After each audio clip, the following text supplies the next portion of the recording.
La realizzazione dello sbarramento contro la risalita del cuneo salino sul Brenta che minaccia le coltivazioni nella bassa veneziana e padovana è diventata una partita politica tra il centrodestra e il centrosinistra.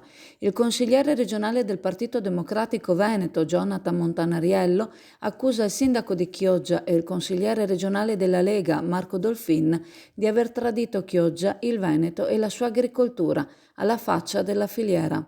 La cronologia degli eventi dopo lo stop al finanziamento dell'opera da parte di Roma è eloquente.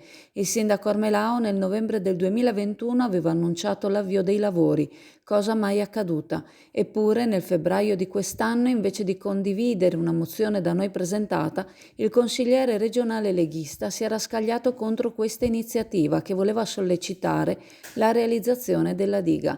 Una serie di errori con scarico delle responsabilità su alcuni privati che hanno contestato l'opera a dir poco sconcertanti, col risultato che oggi, conclude Montanariello, Dolfin e l'amministrazione comunale sono costretti alla rincorsa per elemosinare il finanziamento al governo. Se ci avessero ascoltato, sicuramente sarebbe stata l'occasione per parlarne con Roma prima della sua bocciatura.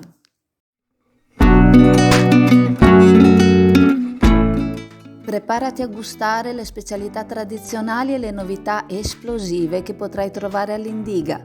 Gelato artigianale anche per l'asporto, per gustarlo in compagnia dove vuoi tu. All'Indiga il gelato da passeggio più gustoso, in cono, coppetta o con lo stecco.